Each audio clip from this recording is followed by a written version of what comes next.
Hello friends, welcome back to my channel.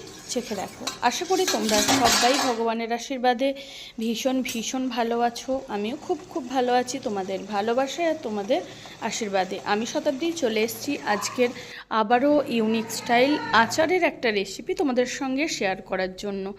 বিভিন্ন ধরনের recipe তোমাদের সঙ্গে শেয়ার করে থাকি, তবে আজকের কিন্তু কি বানাবো সেটা তো তোমরা এতক্ষণে টাইটেল দেখে বুঝেই গেছো। তাহলে চলো ঝটপট বলে দিই দেরি না করে।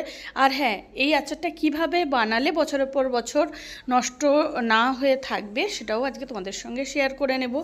তো তোমরা তো দেখেই বুঝে গেছো, আজকের আমি তোমাদের সঙ্গে আমলকির আচারের এক রকমের রেসিপি শেয়ার করছি। বিভিন্ন ধরনের রেসিপি তো হয়ই, আজকের এক ধরনের রেসিপি তোমাদের সঙ্গে শেয়ার করে নেব। তো সবার প্রথমে আমলকিগুলোকে ভালো করে ধুয়ে পরিষ্কার করে স্টিমে সেদ্ধ করে নিলাম, মানে একটা ঝাঁঝরি থালায় দিয়ে একটা ডেচকির মধ্যে জল দিয়ে সেই ফোটানো জলের উপরে ঝাঁঝরি থালাটাকে বসিয়ে আমলকিগুলোকে সেদ্ধ করে নিলাম। এইভাবে সেদ্ধ করা যায়।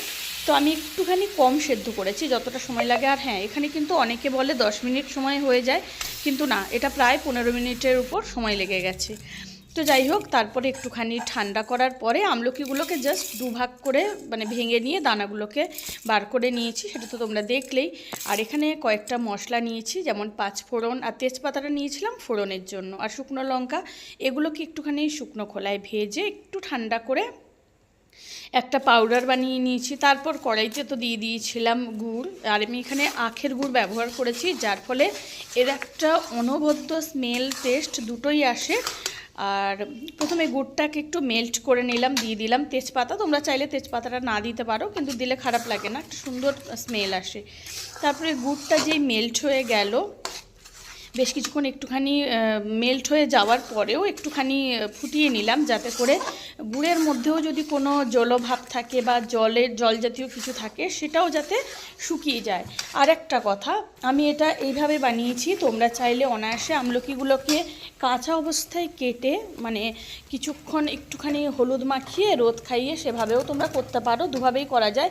অ্যাকচুয়ালি আমার হাতে বেশি সময় ছিল না, যে কারণে আমাকে এভাবেই বানাতে হলো বা তোমাদের সঙ্গে এভাবেই শেয়ার করতে হলো। তো তারপরে দিয়ে দিলাম সেদ্ধ করে রাখা আমলকি। দেখতেই পাচ্ছ, আমলকিগুলোকে আমি কিন্তু এখানে পেস্ট বানাইনি বা ছোটও করিনি, জাস্ট দুভাগ করে ভেঙে নিয়েছিলাম।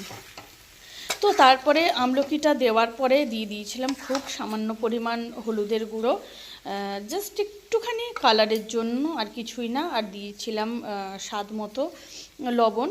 তো সেটা দেওয়ার পরে, লবণটা দেওয়ার পরে কিন্তু আমলকির থেকে বীভৎস পরিমাণ জল বেরোতে থাকে, প্রচুর পরিমাণ জল বেরোতে থাকে, সেটা আমরা সবাই কম বেশি জানি।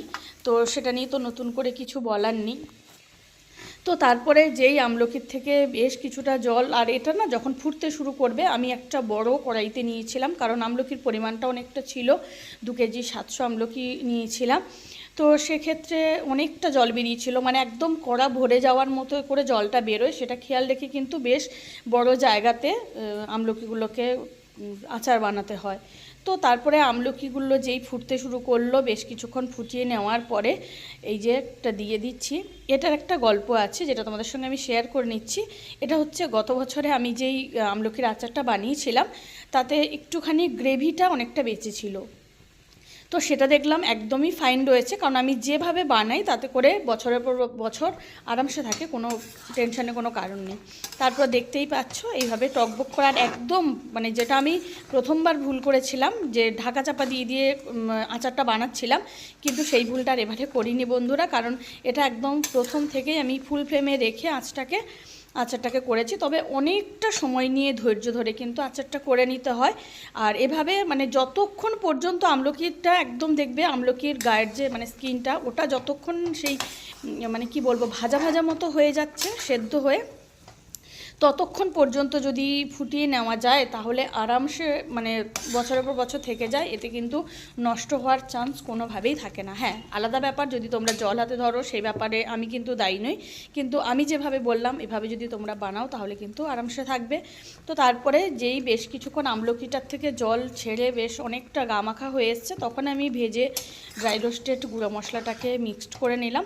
তো মশলাগুলো দেওয়ার পরেও আবারও বেশ কিছুক্ষণ সময় নিয়ে ফুল ফ্লেমে ফুটিয়ে আচারটা বানিয়ে নিচ্ছিলাম, যাতে করে মশলার ফ্লেভারটা যদিও যে কোনো আচারের ক্ষেত্রে আচার যত পুরনো হয়, যত থাকতে থাকতে ওর মধ্যে মশলা মিষ্টি এগুলো অ্যাবজর্ব করে, কিন্তু তবুও চেষ্টা করতে হবে যতটা ফুটিয়ে নিলে যতটা সম্ভব মশলাটা ঢোকে। তো যে কারণে তোমরা হয়তো খেয়াল করে দেখবে বন্ধুরা, আচার কিন্তু যখনই বানানো হয় তখন থেকে পরে পরে ওর কিন্তু টেস্টটা বেশি বাড়ে, তা আচারের মধ্যে মিষ্টিটাও ঢোকে। তো এইভাবে বেশ কিছুক্ষণ রান্নাটা করে নিলাম। তো তোমাদের কেমন লাগলো অবশ্যই জানিও, আর এইভাবে তোমরাও একটুখানি বানিয়ে নিও। দেখতে পাচ্ছ কত সুন্দর, কতটা তোমাদের বোঝাতে পারছি বন্ধুরা জানি না। এটা কিন্তু একদম এক্সট্রিম লেভেল অবধি মানে ফোটাতে থাকতে হবে আর কি, তবেই কিন্তু এইভাবে সুন্দরভাবে থাকবে, কোনোভাবে কোনো নষ্ট হবে না। তো তারপরে এটা হয়ে যাওয়ার পরে ঠান্ডা করে, একদম ঠান্ডা করে, একটা দিন গোটা আমি পুরো ঝুড়ি ঢাকা দিয়ে রেখে দিয়েছিলাম। তো তারপর একটা কন্টেনারে ভরে নিলাম। তো কেমন লাগলো অবশ্যই লাইক কমেন্ট শেয়ার করে জানিয়ে দিও, ভালো লাগলে অবশ্যই সাবস্ক্রাইব করে দিও। সবাই ভালো থেকো, সুস্থ থেকো।